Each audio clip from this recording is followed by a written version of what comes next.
Hello, Miami Dolphins fans. How are you today? And thank you for watching the Sleeper Miami Dolphins YouTube channel.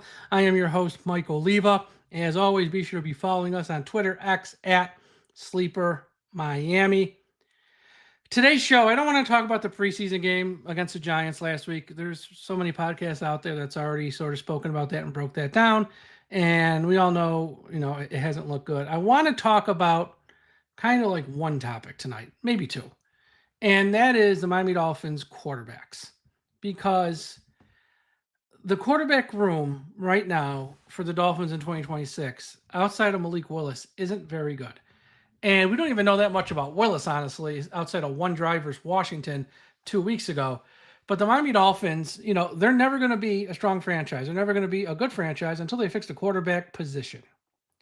And I think a big part of this is not being the same old Dolphins and doing business when it comes to the quarterback position like they always have. Which leads me to this.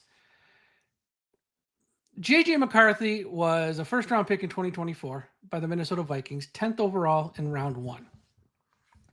He got hurt, missed his entire rookie season. Last year played in 10 games, which was pretty much his rookie season. He was okay. Wasn't great, wasn't awful, just very pedestrian. The Vikings have no patience, and they went out there and signed Kyler Murray, and he's going to start this year. So McCarthy's on the bench, and there's been plenty of rumblings that the Miami Dolphins should, or not the Miami Dolphins, that the Vikings are, would be open to trading him if the right offer came in. What's the right offer? No one really knows, and I'm not going to sort of go down that road. But here's why I don't think it's a crazy idea for the Dolphins to explore trading for JJ McCarthy. Because as I said, the Miami Dolphins quarterback room is a mess, not Willis. And everything I'm about to say has nothing to do with Malik Willis. He's QB1, and he may end up being great. With that said, though, we don't know if Willis is Miami's long-term answer at quarterback. We don't know. We hope. We don't know. And the Dolphins have been searching for a long-term answer at quarterback since Dan Marino. Dan Marino was drafted in 1983, played his last game in 2000. It's a long time. Okay, let's be honest. Tannehill and Tua were never, quote unquote, the guy. And the Dolphins have, the one thing Miami's done since Marino hung it up, through all the GMs, Chris Greer didn't do it. Tannenbaum, he wasn't the general manager. He had a lot of power. He didn't do it. Jeff Ireland didn't do it. Hickey, for the year or two he was here, he didn't do it. Is they've never thrown everything at the wall, taken a all hands on deck approach, go out there, take 50 swings at the plate, and find a quarterback of the future. Not one of them ever did it. They never took that approach. And right now we know, watching Cam Miller and Mark Gronowski, they have no NFL future. They're just not NFL players. They're guys who belong in the UFL, if that. Quinn Ewers has a low ceiling. He's had a horrible training camp. He was horrible last week versus Washington. And in the 3 games he started at the end of the 2025 season for the Dolphins, he was average at best as being kind. So I think the Dolphins, really should explore. Let's, if you really want to move forward as an organization, you got to get a starting quarterback. And you don't know what you have in Willis, but that doesn't mean you stop trying to address the position. And I get it. Miami might have a top 3 pick in next year's draft. So there's a segment of you probably listening, and there's probably a segment of the fan base saying, hey, just wait. We'll get either Arch Manning or Dante Moore. Just wait. And I get it. But here's the thing. Are they a sure thing? We took Tua number 5 overall. He wasn't a sure thing. We took Tannehill 8th overall. He wasn't a sure thing. Just because you got the first or second pick doesn't mean you're getting a sure thing. So why not, again, throw everything at this problem and trade for JJ McCarthy? Obviously, you're not going to give up too much here. But why not see if you can get him at a fair deal from Minnesota? Maybe it's a 4th round pick. Maybe it's a 5th round pick and a 5th and something else. And maybe you can push out those picks to like the 2028 draft or 2029 draft. You don't have to give up anything. Look, why not? Try it. Try it. You have nothing to lose. He missed his rookie season, like I said, with an injury. Last year, 10 games, 11 touchdowns, 12 interceptions. They bailed on him. Maybe he sucks. Maybe he just ain't any good. Or maybe he just needs more time. 10 starts isn't enough to really judge a guy. And if I'm the Dolphins, and if you truly want to find your quarterback of the future, you got Willis. Give up a mid-round pick for McCarthy if the Vikings are willing to take that, or come up with a package of picks, whatever you have. I mean, don't go nuts, obviously, not picks in rounds 1, 2, or 3 or anything, but see what you can get. And then if you end up with a top 3 pick next year in round 1, guess what? Take Moore, take Arch Manning, take whoever. Why settle for one swing of the bat at quarterback when you can take at least 3? When you're taking 3 swings, odds are you'll hit on 1. And you will find your quarterback of the future. And I know it's easy for fans to say, oh, he sucks. Just keep the picks. He sucks. Who cares? He sucks. That's easy for a fan to say. And that's what Miami's done for all these years since Marino. Well, we got Tannehill. We don't need to bring anyone else. Yeah, he sucks. Why bring him in? He sucks too. Don't bring him. We got Tannehill. He's our guy or not. Just one swing at the plate. And if if that guy stinks or sucks, then you're left with nothing. And it's just more years of misery. And we did the same thing with Tua. You brought in Fitzpatrick for a cup of coffee. Once he showed he was halfway decent, get rid of him. We got Tua. We don't need to have 2 good quarterbacks. Why have 2? No, why have 2? We'll just have 1. And maybe he's good. Maybe he's not. He's young. We'll wait and see. And he's not. And now you got all this dead money on your cap, and you have pretty much a wasted year in 2026 because they never prepare. The quarterback is the most important position on the team by far. We all know that. If you're an NFL fan watching a podcast like that, you know if you don't have a quarterback in this league, you have 0 chance to win. So just sitting back saying, don't bring him in, he sucks. He sucks. Why bring him in? He stinks. He sucks. Yeah, easy for fans to say that. But if I'm a GM and your job hinges on finding a quarterback, yeah, I know Willis. I was with him in Green Bay. I think he might be the guy. He's only got 6 starts in his life. I don't know for sure. We're bringing JJ McCarthy as well. And if Willis isn't the guy, well, I got you. Let's see if McCarthy is.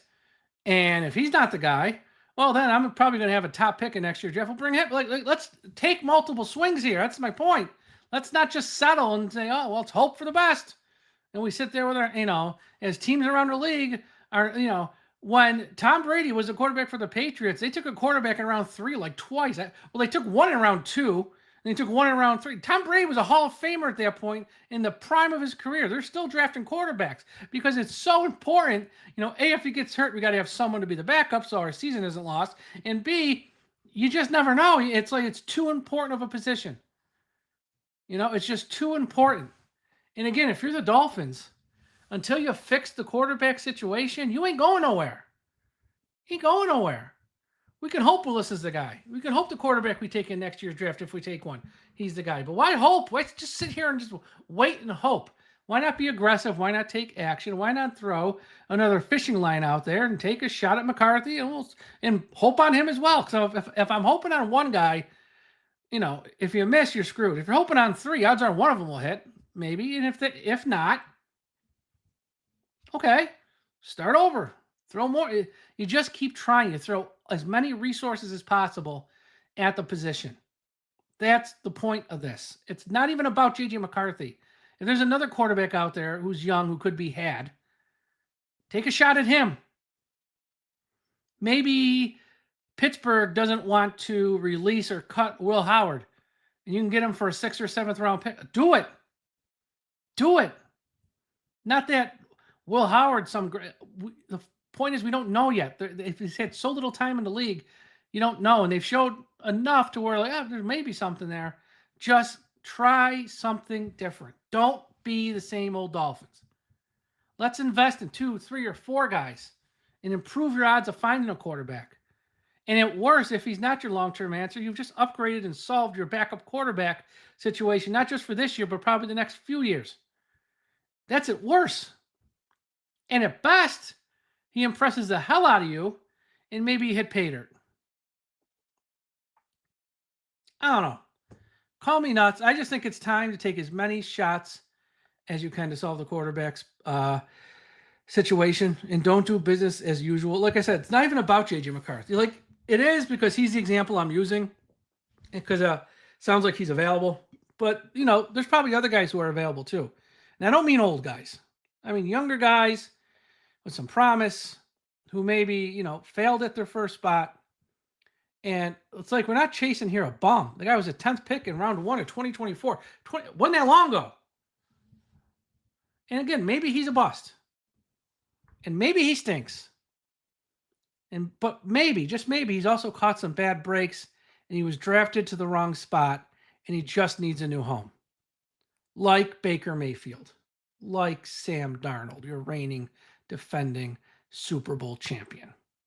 That's why you don't give up on guys so quick. You just don't write them off until they suck. I don't want to say he sucks. Like, use some common sense. Use some logic. The guy was a 10th pick for a reason. Okay? If it wasn't the Vikings taking him at 10, he probably would have gone a couple picks later to another team. There's something there.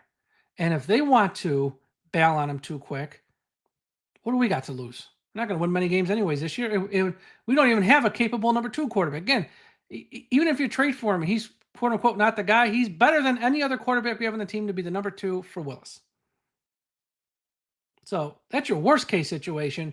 In your best case, if Willis gets hurt or if Willis with only 6 starts shows he's not the guy, let's give, and we're 3-10. Well, those last couple starts here, give him to JJ. Let's see what the hell he can do.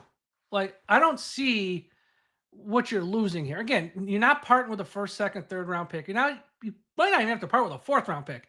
We're talking mid to late. You're talking about picks on day 3 of the draft. And I think that's a lottery ticket worth taking a shot at because, again, what do you have, especially this year, what do you have to lose?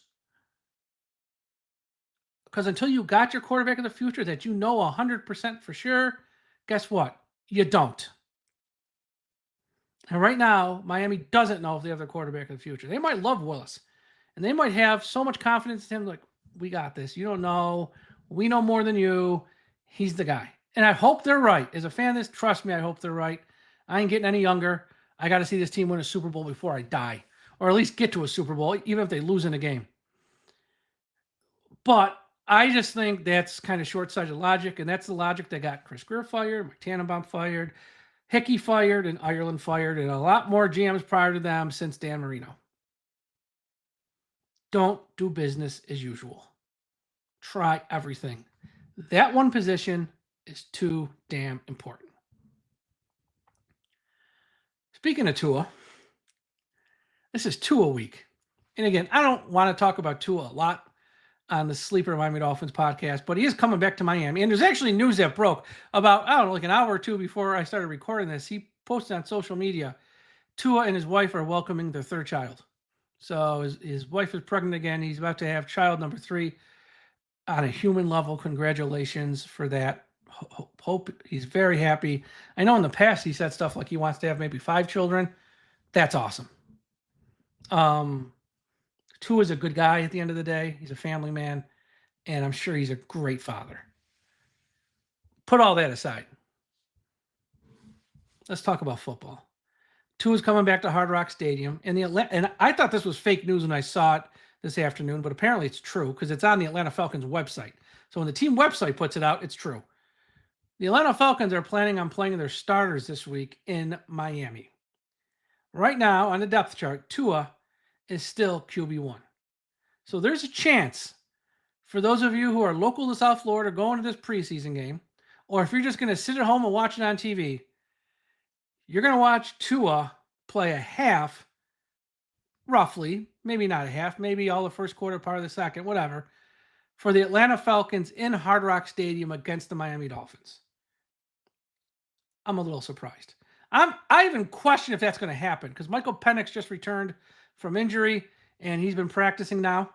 I wonder, and the whole reason the Miami Dolphins don't have a joint practice with the Atlanta Falcons this week because they had one versus Washington, had one versus the Giants. Why not have one here? It's a home game. Let Atlanta come to town a little bit early and do a joint practice here. The reason they didn't is because they didn't want to have Tua out there practicing against Miami, especially if fans are going to be there, which they wouldn't have been this week, but still, they just don't want to do it. So the fact they don't want to do that, but they're going to let them play in a preseason game in Miami, where you know it's going to be, first off, if that's the case, the rest of the week, the Atlanta media, when they go to training camp practices for the Falcons, that's all they're going to talk about.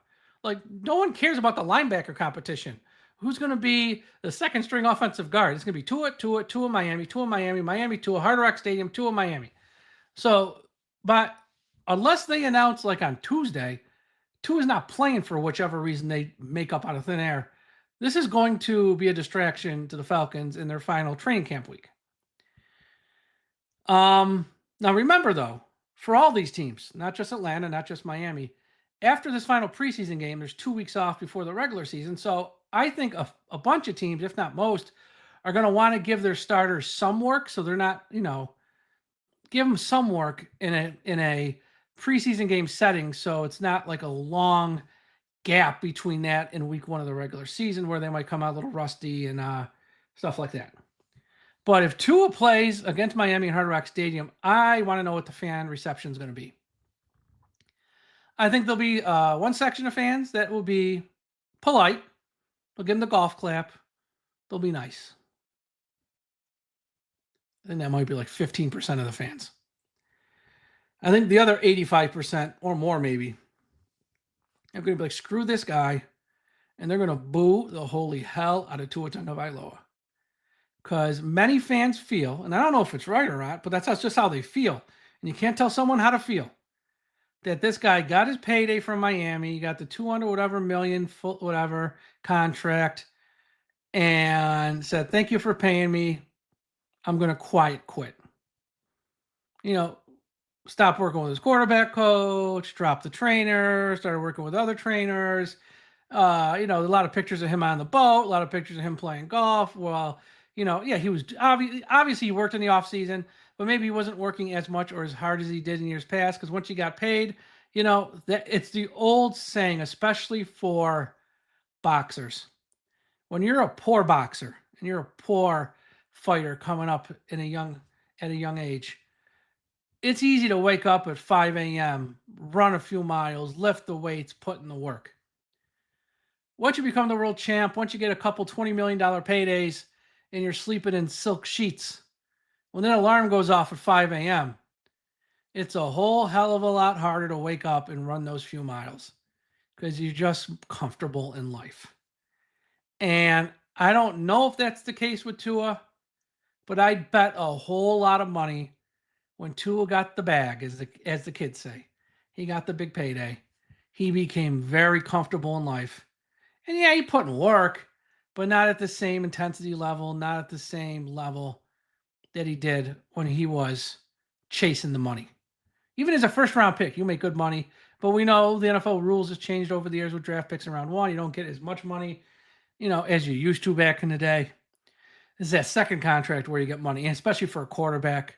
He was the one who said the market is the market. He wasn't wrong on that. Tua was right. And it's not like the Miami Dolphins, they didn't put, they willingly paid him. They didn't force Tua to take it. They're like, here's what we're offering you, and Tua signed the piece of paper. So I don't fault Tua for taking the money that was offered to him, which was market value at that time. What you can fault him for, possibly, is maybe being mentally soft, letting things in the media and things on social media being said about him affect him too much. You got to be able to block that out as an athlete. And as much as he says, I don't pay attention, trust me, every time he gave a press conference, he was either paying attention or he had people tell him what was being said about him because he knew every little detail. And also, it just seems like he didn't put in as much work. Again, I'm not there. I don't know. But, these guys post everything on social media. And when you're posting less of the workout stuff and more of the other stuff, that's what people are going to think. And if it's true or not, and again, I don't know, I can't fault people for feeling that way because that's how they feel. These fans supported him since the day they picked him. Tank for Tua, all that nonsense. They put him on a pedestal like I've never seen any player in any pro sport be put on a pedestal before. And they worshipped him anytime, like Mike Florio or Chris Sims or this one on ESPN. Stephen A. Smith was just even critical to him. He had a bad game. He threw a couple bad passes. Dolphins fans would go on attack the media and defend him. Even when the criticism was fair a lot of the times. The fans just defended him, and he's ours. We're sticking up for him. We're his shield. And then when you see Tua deteriorate as a player, those fans are hurt. They felt like, hey, I'm putting in the work, sticking up for you. It seems like you're not putting in the work to be as good as you can be as a player. Again, is that true or not? I don't know, but that's how fans feel. So that's why it's going to be interesting, because these preseason games, nobody shows up. How many are you going to get? 5,000, 6,000? I don't know. On a Friday night in Miami, there's a lot more important things to do on a Friday night in Miami than go to a Miami Dolphins preseason game against the Atlanta Falcons. But however many are there, if Tua's dressed and he plays, when he runs out of that tunnel, and when he runs on the field for the first time, the reaction, I can't wait to see it. And I hope,